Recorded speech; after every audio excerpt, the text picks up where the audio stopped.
this one, for anybody at home, if you've seen these movies before, I mean, we're going to do our usual spoiler-free section, but if you've seen these movies before, you know it's a big event at the start. We see a big action set piece, and someone that it's a premonition goes fucking. So then they're trying to cheat their way out of it as they get picked off one by one by death because they escaped death's plan. Because death is just essentially an extra character in these movies. So we are doing the spoiler-free section, but if you've seen these movies, it's just there's lots of people die. Yeah, it's not really. But yeah, just look, I'll give you the quick synopsis anyway. Played by a recurring violent nightmare, a college student returns home to find the one person who can break the cycle and save her family from the horrific fate that inevitably awaits them. So yeah, this one starring Caitlin Santajuana, Tio Briones, Richard Harmon, Owen Patrick Joyner, Greg Bassinger, and of course the wonderful Tony Todd in one of his last movies, which he really did apparently suffered trying to get this done. Like he suffered through the making of the movie because he was a very sick man towards the end. God rest him. Fucking love that guy. It was an amazing scene. It's cool. Yeah. And it's actually quite a lovely scene because he's so very poignant. He has such a lovely caught up in it. And in the movies, that character Bloodward has a real respect for death and respect for life. But there's just his kind of, there is a lovely line about enjoying every day. Every second is a gift and stuff. I was like, fucking hell, you're right. I'm getting a brownie on the way home. Guaranteed he wrote that. So this is directed by Zach Levitsky and Adam B. Stein, written by Guy Busick and some others. And the reason I knew that I thought I'd probably enjoy this one is that he has done some other stuff recently that I enjoyed. Like that Abigail movie that I was harping on about last year, with the little vampire kid and all the rest of it. Like I loved that. And he also did Ready or Not, I love that as well. 2 great horrors. And so I kind of had an idea that this would be decent enough. So like I said, 6-1 in the series, and this one I'm not sure where it comes in budget wise with the others, but this was 23 million. But it hasn't actually come out yet. Like it's only in yesterday. They did a weird thing where they released a double feature, but the movie isn't actually out until next week. So I'm not sure how it's going to do in the box office. So this week we can't comment on that. But 23 million, I think it'll easily make its money back, and I think it looks worth the 23 million as well. Absolutely. Well, before we get into what we thought of performances and blah blah blah, what was your overall feeling on this one? I loved this movie. I liked it so much more than I thought it was, or that I thought I would. I just laughed my ass off for lots of it. It's like it's not a great movie in the great scheme of things, but for what it's trying to do, it was incredibly successful. It's fun, it's silly, and it's all about just getting to the next death scene. And they were fucking brilliant. Like they were really good. They're like so good. They're like, we'll get into it, but we have reached a kind of a time in visual effects where when you think the camera would cut away, when somebody's almost about crushed, and you always kind of cut away, and you think like, oh, they just don't. You just see everything, and it's fucking beautiful to watch. It's horrible, whatever, but it's such a silly in a silly way. It's not body horror, gross. It's so ridiculous, but I fucking loved it. Like the caster, fucking grand and all that, but and it's nice that there's kind of a couple of red herrings thrown in there. Like the thing they do with the sound design and stuff is great. Like there's that you'd seen in the trailer that I thought was a big giveaway in the tattoo thing. It's just like, oh, is that the way he dies? Oh, maybe not. And that was brilliant. But like that sound design thing where they show it crazy, just people talking, then somebody turns off a lawnmower and you get a close up of the button. You're like, oh. Like, oh, is that going to be it? Is that how he dies? Or are we, when you go from them trying to tell a story and then when it kind of shifts into, it's almost like fucking heightened sense of like, oh, something's going to happen here. And you're just buzzed waiting for how they're going to fucking off the next person. It's just fucking brilliant. And I think they've really kind of I know it's the same story, the same kind of beats that they're hitting like the other movies, but I'm not sure if you've watched all of the Final Destination movies, but particularly the 4th and 5th were appalling, like absolutely appalling, and the effects were terrible as well. They were about one thing. The 4th one, I think, was the racetrack one, and then I think the fifth one was the bridge, or vice versa. Mm-hmm. And the effects were awful, and they're really trying to go heavy with the 3D. You know, shit happened flying towards the screen, and it was, but it they didn't spend the budget on it. Like, it looked shocking.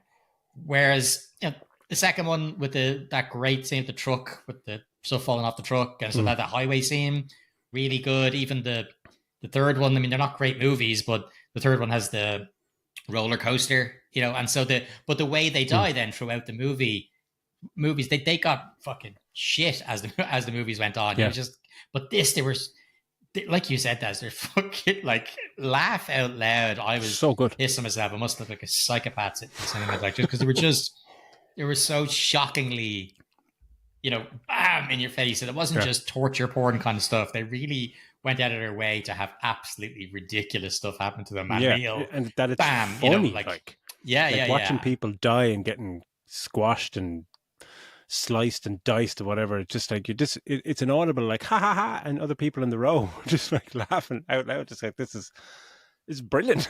It's the best comedy I've watched in years. Yeah, and not just that. Like, a lot of times with movies like this, you kind of, you can tell when someone's going to get killed. You see the camera view changes. You know, someone's having the conversation, and then all of a sudden we've got a widescreen view of just them. You're like, okay, that person's about to get hit by a bus, or that person's about to whatever. Yeah. But in this, you know, there was a lot of them kind of going, oh, actually, no, I think they're going to get out of that. Or is that going to be like you didn't get that fear, and then all of a sudden, yeah, a certain person ends up getting killed. But it was just, man, I had fun with it. I'm very happy with how this was, because I, like you, was like, we were just kind of going and seeing it because we had the opportunity to see it early. But I wasn't really expecting a lot after, you know, the last few movies. No, I think really the first one was the only good one, I think. Yeah, I think I remember when you're talking about roller coaster and thing. I thought they were all in the first movie. They always blend. I've obviously never seen the fourth and fifth, but that's how memorable those movies were. When you're just kind of going, oh, right, so you're waiting for it, and it's maybe one or two scenes that are good. Where this has several good scenes, but the setup and the way they do it is markedly different. You know what I mean? It's as you're saying, there's a bit less of a telegraph of people dying, but it's just those little close-ups of different things, and it's like, oh, and it just shifts, and it's almost like they know, like, here we go, we're going into the scene now. Can you guess what's going to fucking happen here? Here's a shard of glass or whatever. Like, the barbecue scene is fucking great, but there's there's a death with like an MRI machine that is one of the best things I've ever seen in my life. Outrageous. Yeah. It was just like, I'm going to watch this 100 times, like, this scene. It's brilliant. But the opening scene, I thought, was fantastic. Like, in terms of, like... Well, that's... maybe we'll start there. Maybe we'll start there and just say about, like, we'll go on effects-wise. Because as I said at the start, seeing these movies, there's a big fucking something scene at the start, a big disaster scene that someone has a premonition of, and it gets brought back.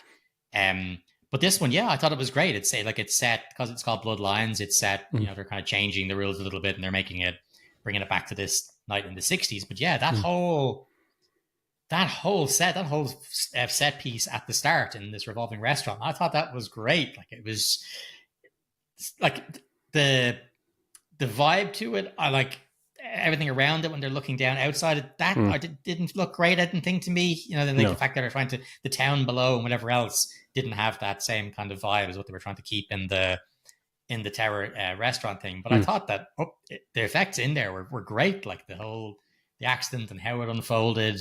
The one who plays the character Iris, she's got something Beck Basinger. She had her own DC show, Star Girl or something, or Star Girl.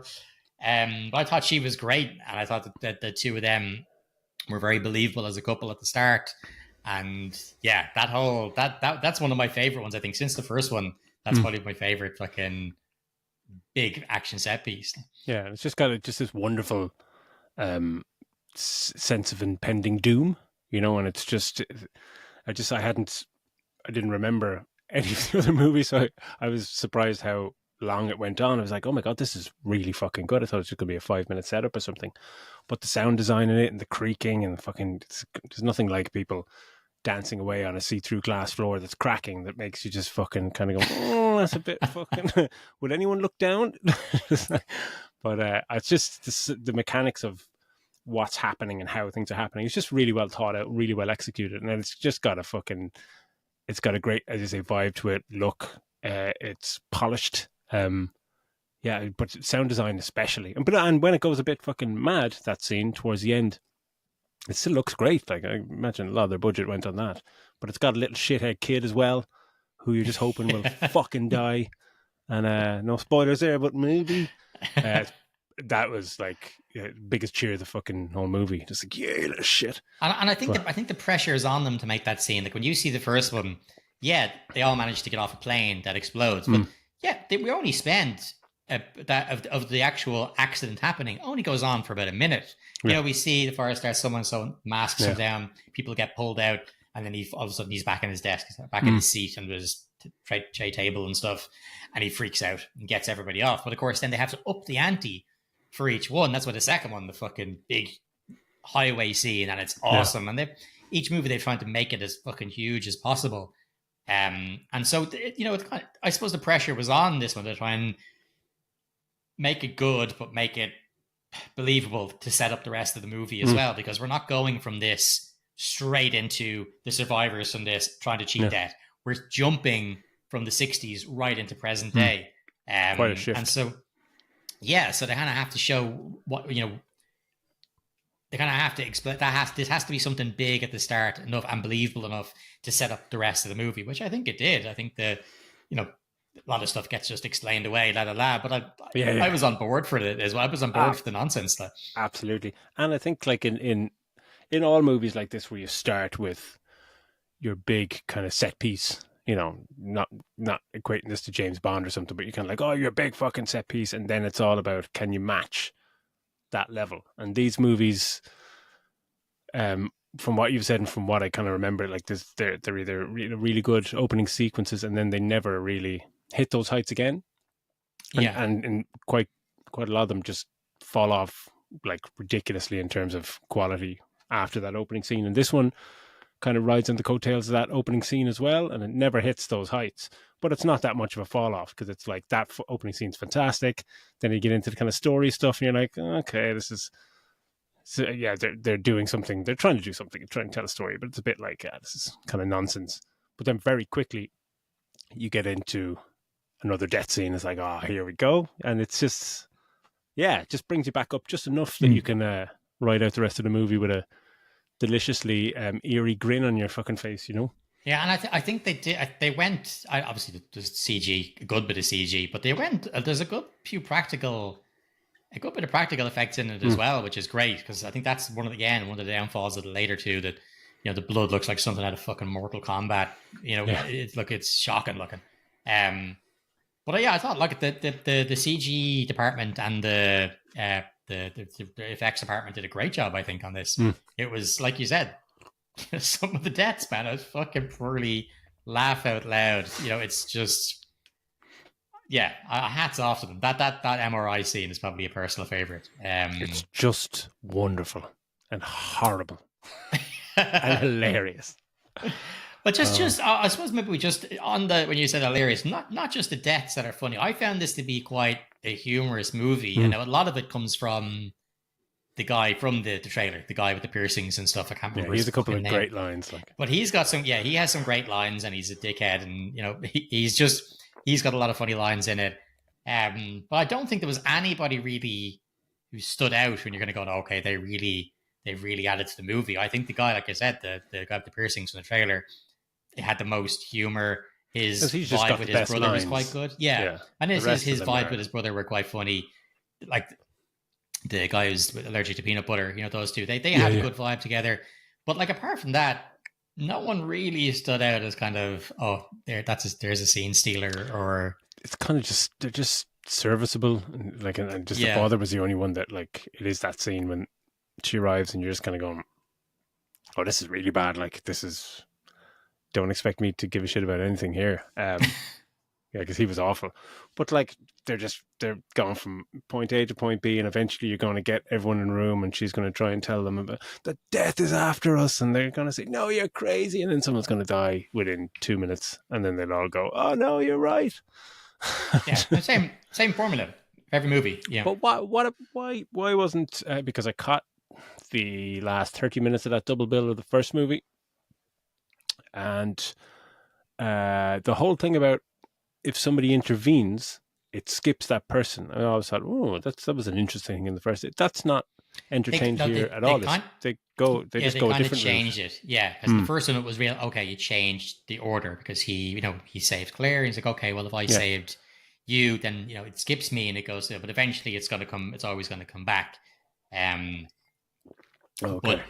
But I think the whole idea of this bloodlines thing is that it happens in order. So as long as let's say if it's my family, as long as my elder who was supposed to die shouldn't have given birth to me, as long as she stays alive, we're all safe as houses. So they've changed the rules a little bit than what they were in the previous ones, because in the second one there was something about getting a kid on born. On that note then, so it's this lady's grandmother is the key to it, and like she's hold herself up nice and safe and whatever. Is it then this main chick, it's her fault that everyone's dead? Like if she just stayed away from her grandmother, wouldn't everything just be grand? Like she's just having a bad dream. Like she's just having a bad dream and she's really annoyed and then everyone dies. Yeah. Imagine that, the amount of people that died just because you wanted to get a good night's sleep. Like, that's yeah, I'm having this really weird dream about this thing. Just like, who gives a shit? Fuck off. Yeah, just. But funny. It's kind of like it's a lot of times these movies you're not going. The ridiculousness is just it's too much. But in this, you're just because it's we're just waiting to go on to the next death scene. I couldn't give a shit. It's just like okay, I'll buy into it. Fine. At one point I think I tuned out when they were explaining the whole thing. Like at least in the first one we knew. Okay, there was a plan. He mapped out the seats on the plane, and he said, "Look, they're after dying in the order from where they would have died on the plane."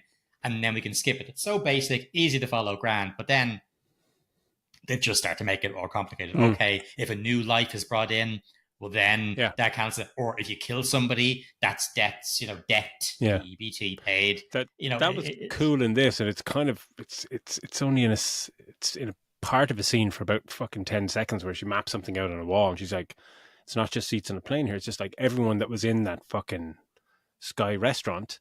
Revolving restaurant that didn't die, they all had families and all this stuff, and she had this whole fucking chart where it's just like she's charted everyone and they've all died, and all these people, like fucking 50, 60, 70 people. I was just like, I'd love a bit more of that. Like that's cool. Just that the timeline because like I think I worry we're version into spoiler territory here, but if you were to look at that, all the people that from the original one and their family, i.e. the bloodlines, what would have been cool and an opportunity to give us is them to start share a second look and give us some examples and go, look, blah blah blah, he was the guy that was in the band, he had a son. His son died when a fucking airplane came through the window of his house and chopped his head off. And then you get to see some of these flashbacks, and they're showing articles of these weird, articles of all these weird ways people have died. It's a way of squeezing in a ridiculous death scene without having to actually pay a character. Yeah, a montage of ridiculous deaths. Cost an extra $5 million, but like, come on. That's what we're here for. Exactly. But I think there's no one else apart from the dad that I was like, oh Jesus Christ. Oh, and I think and the mom of the two brothers as well, the other ma. Oh yeah, she's an idiot. Yeah, she was shit as well. But they're throwaway. I'm not even sure if you watch it, you'd even recognize any of the actors from much. But it's effects wise good. Comedy wise, good, the whole lot. But I suppose from your point of view, from cinematography, how difficult is it for when you're making a movie like this? I mean, because it's especially for that first big scene to have it in daylight. I think that's to have the big things like that. What was your feeling on that? Well, that's why I was so impressed by that opening sequence, because it's such a convoluted and clever kind of idea for that whole sequence alone. And because it's, Skyview revolving restaurant, you can't shy away from the visual effects needed in that sequence. But there's a lot of we don't give it away too much, but a lot of fire effects, a lot of crushing stone and stuff, a lot of blending of visual effects and practical stuff, and real sets. And I was that chick on fire was fantastic. It was amazing. So It's just fantastic. amazing. Yeah. I was just going, this is fucking money well spent. Like, and adding into like that sequence alone is just filmed really, really well. Like, there are some shots around it when they're kind of, when they're up outside in the tower looking down, you're kind of going, okay, that's that's what I wasn't too sold on. Great visual effects, but they're just kind of a few throwaway scenes. But the main stuff that's happening in and around the kind of crumbling restaurant is absolutely fantastic, and the movie itself it's filmed pretty well. You know what I mean? Like the normal narrative kind of scenes are, it's like daytime TV fucking shots and coverage, and that's fucking fine. But when it gets into those death scenes, it's so inventive. But like the normal, I don't think I've seen so many like crane shots when people are just walking. Yeah. Kind of that's something like from the fucking 90s, just like she's walking there, get a crane from behind the house, crane down low, get an overview crane shot passing by her and stuff, and it's just like, okay, man, we get it. You hired a crane for the day, you're using it, like, it's brilliant. But the death scenes themselves it's just wonderful. It's just inventive, different changing lenses, and it just takes you out of your fucking comfort zone so quickly. Like, even from the trailer, it's that, like, when you just get a close-up, whatever it is, like a shard of glass or whatever, and it's just an extreme close-up on a wide lens, and it just makes you fucking unnerved. It's just wonderful. And that, like, in that sense, all those scenes, director and cinematographer, they're on point. Like, they know exactly what they're doing, and add that to the sound design, and it's just, I just loved all of them. Because normally with something like this, it's kind of like, oh, that was a really inventive death scene or whatever, and as you were saying with previous movies, it's like, it could be a good idea, but it's just not executed very well. Yeah. But in this, you're kind of going, it's just, they really, really put their heart and fucking blood, sweat and tears into these death scenes, really. And some are simplistic in terms of visuals, just keeping camera there and watch somebody get fucking sliced in half. But I just thought it was I think really good. Like, I think this will really stand to them compared to the other movies that were absolutely, that were hard work. These were enjoyable. They were funny. The characters, were funny. The death scenes, some of the interactions between them. Okay, the performances and the actors may not have been spot on, but they were enjoyable enough to watch. Whereas with some of these movies, I hated every character. I was looking forward to when they died. Whereas this was just getting to the next death scene. Whereas this was kind of funny. I believed a lot of relationships between them and the whole past that they all had of the mother who was driven mad by worrying that keeping themselves alive and fucking basically making your house a padded cell. Like I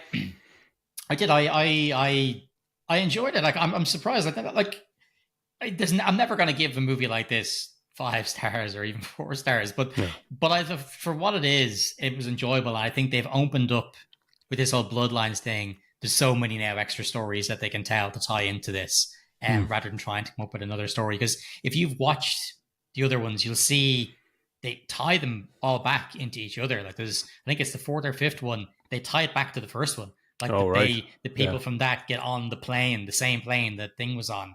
You know what I mean? Like they tried to tie them together, and it's shit. But I mean, this I like the idea now. They've opened up a whole new thing of characters that we can say that all came from this revolving thing accident. The Bloodlines. It's been since the 1960s, so there's so much you could do. We could have it set, the whole movie set in a previous time space of this family that only made it as far as the 80s, and they all got fucking killed.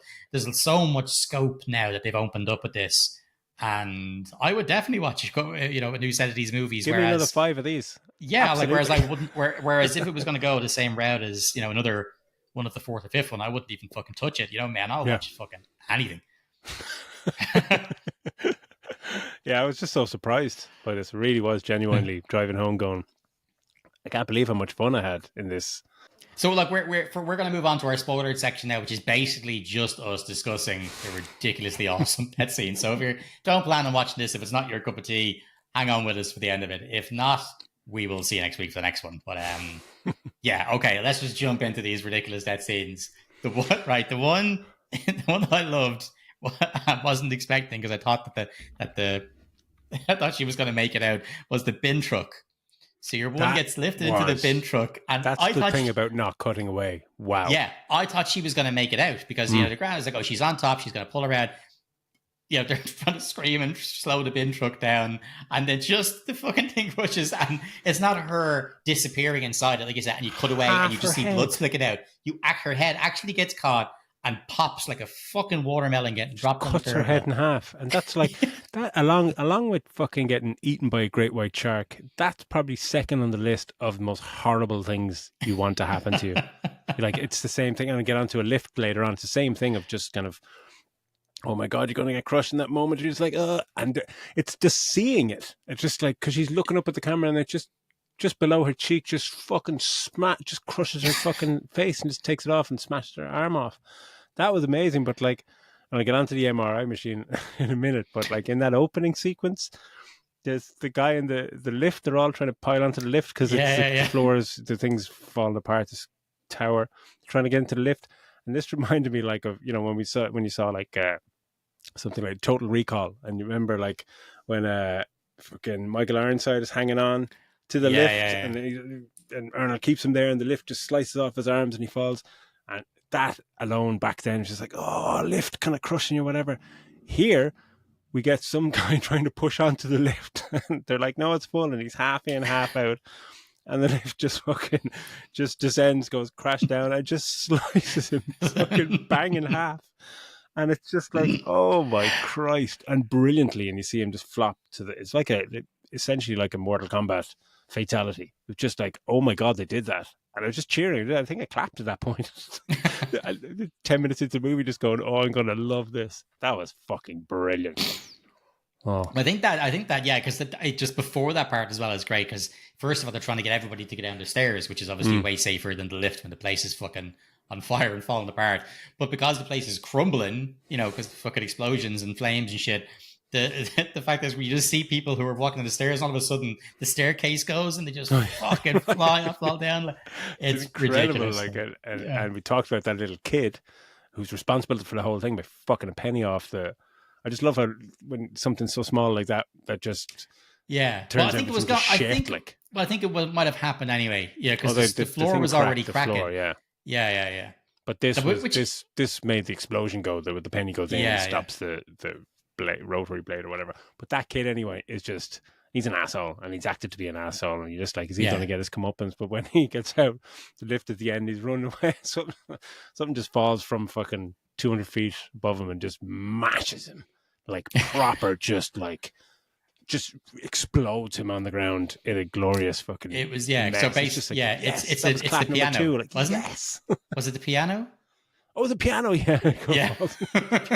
Because he thinks he's made it out. He's the only one that's made it out alive, and he's like, ha ha ha, laughing away to himself, and then boom, and just mashed. That's just like, oh yes, please. Like, it's just the payoffs. You get payoffs in micro little scenes in this. You don't have to wait an hour for a payoff of a death or something. Just that little kid's a cunt, and a piano mashes him into the ground, and just like killing kids on screen. It's just like, oh yeah, fucking great. I actually thought, I know I've mentioned about how that this is the start and there's a jump, but I really, there was a lot of I don't know. First of all, chemistry between those two characters was great, was believable. But I thought she was so charismatic, that younger one who's kind of who starts the whole thing. I thought she was so charismatic that I kind of would have liked to have seen a Final Destination set completely in the 60s. Like that. Would have been brilliant. Yeah, and just to see, you know, what they could do with it. I mean, fucking anything can kill you back then. Lead paint, whatever. I mean, there's fucking. But I just thought that she was really charismatic. I was like, okay, she's actually pretty cool. This would be an okay area to stay in, but it's really just for the start of the movie that we see it. Yeah, and you could see, like, I mean, like, it's low enough budget, but you could see their whole setting for the 60s is just, it's like, find a kind of not modern looking kind of avenue of houses and just rent 6 old cars. Yeah, and that's it. 60s. Put the restaurant up. Put the restaurant up nice and high, where we don't have to show any other street views or anything like that. Well, yeah, like fucking fine. It's completely That's serviceable. brilliant. But Yeah, I love that. But yeah, let's do the MRI one. it's so Like that good is just because ridiculous. you Like, don't think he's going to die because you find out yeah, he's adopted or whatever. And that's his killer fucking line when he's just like, no, his mum's saying, no, look, we were broken up. You're not actually, I'm not your biological mother. That person's not your dad. He's like, oh, fucking hell, who's my dad? It's like, Mr. Henderson across the road. He's like, what? Is that why you wanted to play catch all the time? yeah. Fucking brilliant. He has loads of great. Yeah, he has loads of great lines. He's already a kind of misanthropic, guy anyway, but just but that's the thing because he's brilliant. But because he's not part of the bloodline, you're going, okay, that's why he doesn't die in the tattoo parlor scene, which was great because they showed that whole sequence, and that was a great red herring as well to put that in the movie. Oh yeah, and the when whole scene trailer comes, like and that. then Yeah, suddenly yeah. you're just like, oh, cool, yeah, that's actually not a fucking death scene. So when you think he's kind of going to be safe, and then he's the guy that gets the best fucking death scene in the MRI machine, which is just.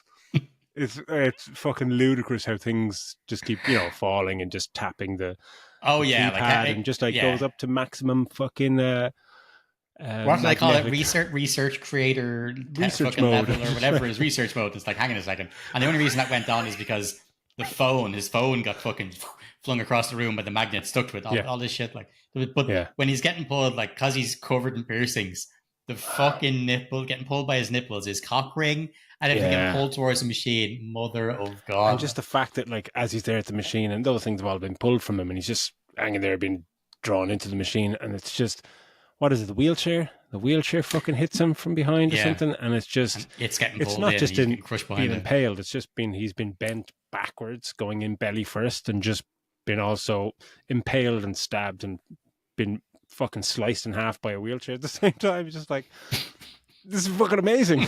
It's like the best thing I've ever seen in my life. He literally folded in half, but backwards. Like, it's just everything about it was just like, it's so ridiculous, but absolutely amazing.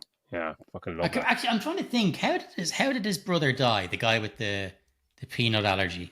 He the spring from the vending machine. Oh, that was it. Yeah. I love the way they do that with the spring. The spring comes out when something gets stuck in the vending machine, but then it's a full 20 minutes or something before that spring gets pulled into by the MRI and just fucking takes off half his head. Just and plus when it hits him, because it's still getting pulled by the magnetic, it's curling, twisting through his head like it's through his head. It's very clever. But they're great ones. There's a good one. There was shot. The mother, at the end, which is the big one. But the older one, the one who's the older version of Iris, her death is so bam. Because she's been hiding away in this cabin in the middle of nowhere, keeping herself safe because she knows that if she stays alive, other people can't. So she's trying to explain this to, as you said, Stephanie, who fucking has to go and find out what's happening because she's having recurrent nightmares, who goes and seeks her out. He's trying to explain to her, look, it's happened to you. It's real. You need to stay here. You'll be safe. And then she could walk and she steps into the house. She goes, look, seeing is believing. Death's after me. And she's just in the middle of telling her, seeing is believing, and next thing, the fucking weather vane comes off the fucking roof and fucking smashes the propane tank and bang the front of her head. Like. Through her mouth, and it just flaps of her cheekbones and stuff. And it's just like, it's how quick it happens. Just like, you got to get out, watch, blah, blah, blah. In mid-sentence, crack. And it just, because you're looking at her face and it just comes out explodes from the face. It's just like, okay, here we go.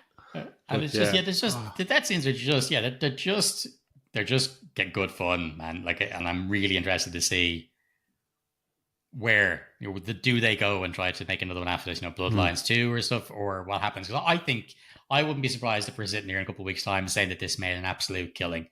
It'd be fucking great, wouldn't it? Yeah. Yeah, like it's got the trailer has the highest views for a horror movie since it came out. Wow. Yeah, that's saying something. Yes, people are obviously excited for it. So it's interesting actually it's interesting to be reviewing a movie that we don't know how it's been received as of yet, which is kind of interesting. I'd imagine this has to do well. I think so. Critically and commercially, in terms of like, you get people that go, this is fucking, it's not very believable, that kind of shit. But you got to imagine this has got to be like hitting 70% Rotten Tomato, 60-70%. Oh yeah, I think score it's be up in the 90s. Yeah, I think it'll probably be an IMDb around like sixes or sevens, you know, somewhere around that kind of thing. And it's just because it's thoroughly enjoyable, but it's never going to be a fucking, you know, a 4 or 5 star movie because it's ridiculous and preposterous. It does exactly what it says on the tin, and I love that. Yeah, I think that's it. Yeah, I think so. I think you're kind of it's like the first one, but it's got a lot more fun and humor into it. Like, the first one had some great shock death scenes. You almost get a very similar one in this when he steps back. He's like, "Look, I'm safe as houses. I'm adopted," and he steps back onto the road. And you've got that wide shot where he should be getting plowed out of it by a bus, but he doesn't. The truck just goes flying past behind him. Whereas in the first one, it was so well done. It was Chrissy, I think was the character's name in the first one. Yeah. And she's like, you can just drop fucking dead. And she steps back onto the curb and then bam. And even watching that back, like, it still looks fantastic the way that was done. Like, the shock of it. Like, that's what they do well here with it's, as you said, it's not just, oh, here we go in the death scene and something is going to, like, they're toying with you, what's going to happen, and then it's very obvious in some of the other movies. But in this, they really, it's like some of them take their time, others are really fucking swift and fucking Jesus Christ, you know. But I just love that sense, that heightened sense when things just change, when you just get a close up, you just get a little, the sound design starts getting all, oh, here's a fucking glass shard, a sprinkler, a button, and this, and you just kind of start giggling inside, just like, oh, this is going to be fun. I think you should check out Ready or Not. It's Samara Weaving. She's incredible in it. Annie McDowell. What's his face? Adam Brody. It's funny cast. And the death scenes are hilarious, and it's a crazy ass idea, but it's funny horror comedy. I think it might still be on Netflix, but I recommend you check that out. I think you'll enjoy it. Well, look, let's wrap it up then, because we'll just go on and on about these scenes till the end of it. There's nothing really more to say about the movie, I don't think. Yeah. But 3.5 stars from us. Well worth a watch, and probably repeat viewings. So that is an end to this week's episode. Thanks as always for liking, sharing, subscribing, listening, all of the above. And we will catch you next week with another movie. Take it easy. Take it easy.